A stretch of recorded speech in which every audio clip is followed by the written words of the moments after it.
On Thursday, June the 10th, 2021, it was time to move the boat all the way around the North Kent coast from that nice little marina in Swale to Ramsgate, which is a lot bigger and a lot more serious.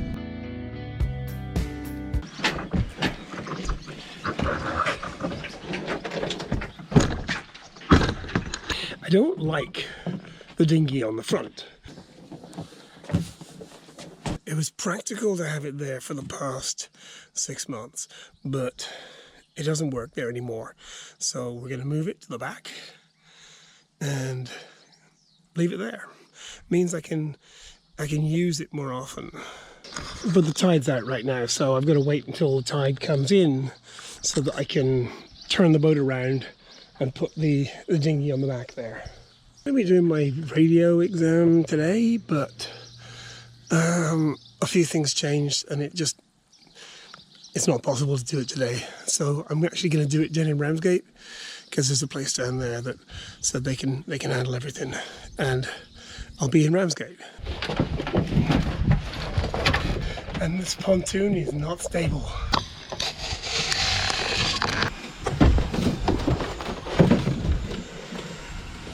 And I think once I get a nice cover for that thing, it's actually going to work quite well as a location.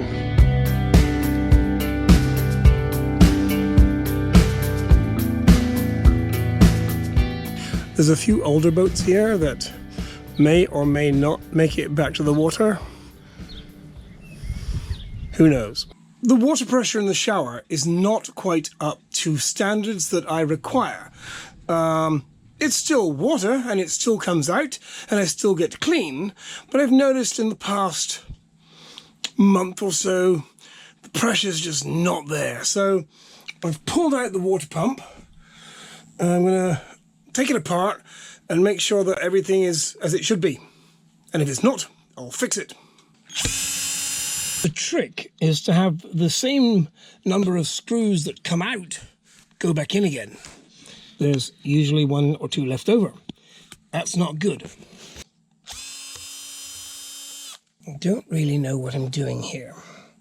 It's American design, but it's made in China. But it's very solid. They're very reliable. I can't work out quite how this works. It all looks to be in order, which means there's a blockage in the pipe somewhere. You have to be careful you don't over torque the screws and break something. It's good.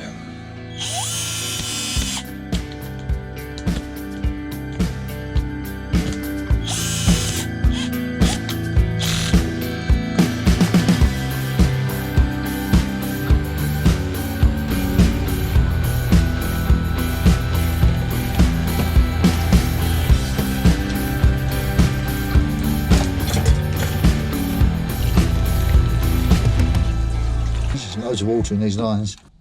Can you spin the engine over for us, Steve? Yeah. She won't start, but we can turn her over. Turn over.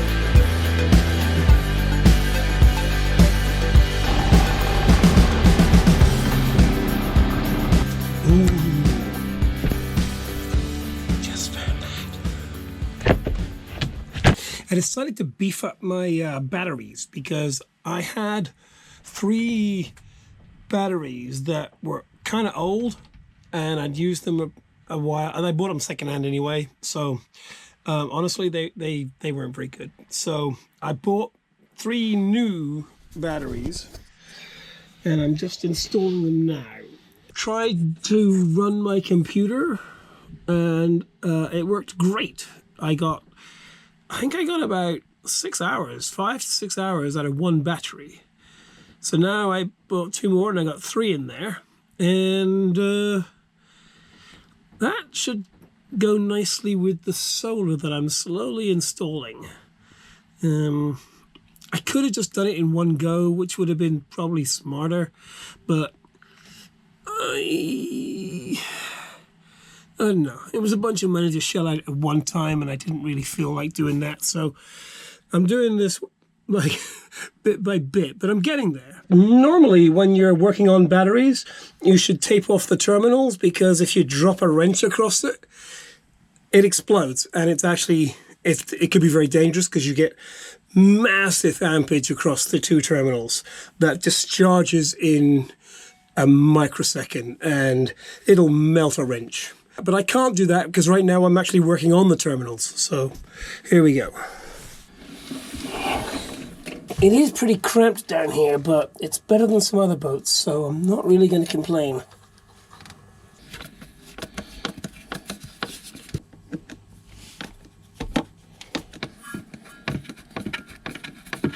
This is a relatively inexpensive inverter that I got on eBay, and it claims 6,000 watts, but it's not even close to 6,000 watts.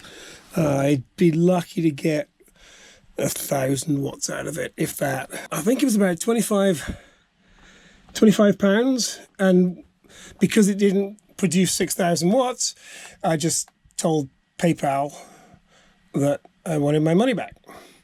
And then this company's like, can we give you a 50% discount? And I'm like, sure. So this little inverter only cost me about, I think about 13 pounds. But I need to buy a bigger one that actually does produce more power. Or maybe I don't, because if I've got a bigger one, I'll just use more power. And really, I don't want to be using more power. I don't know, we'll see how it goes. Upstairs, there's going to be solar. I've got a temporary solar portable thing right now that goes from, where is it? Up there. That one connects to the panel outside, and then goes in there, down there, behind here, and comes out down here. So I can charge with solar. But right now, it's not really enough. I'm probably only getting about 50 watts of power from the solar, whereas I can get probably about 500 watts from my little battery charger for the car. Not my car, another car that I used to have. So, but they're always useful to have those. And then I have another little battery charger here, which is like a trickle charger, but I haven't set it all up properly yet. When I install things, I tend to install them on a temporary basis, just to see if it all works, and then once I find out that the system works, then I make it more permanent.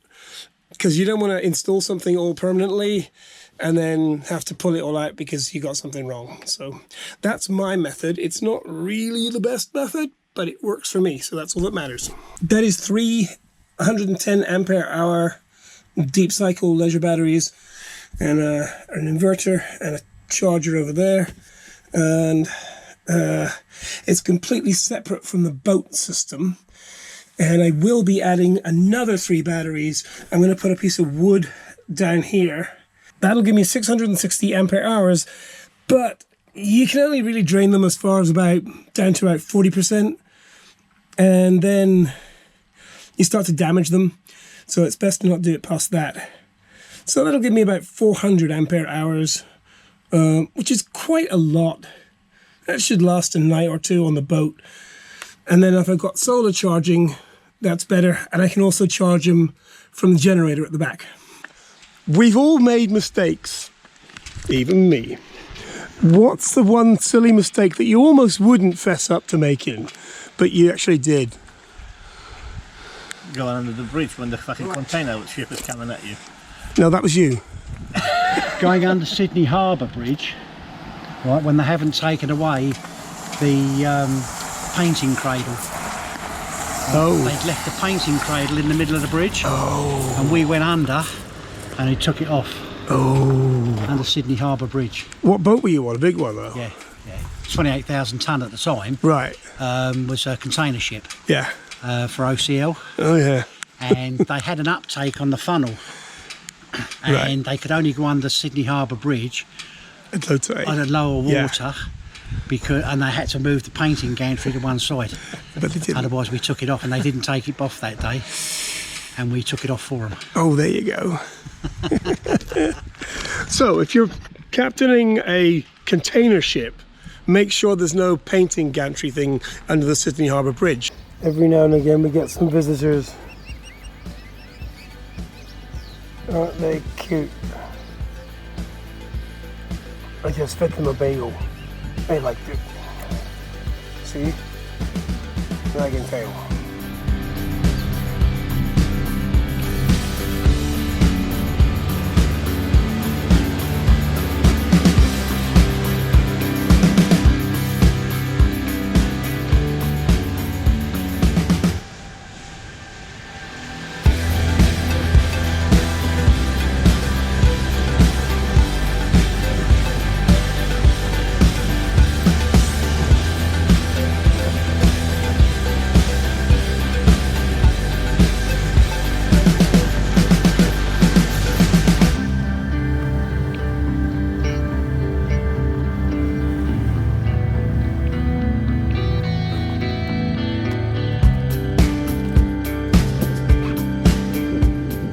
We made it to Ramsgate.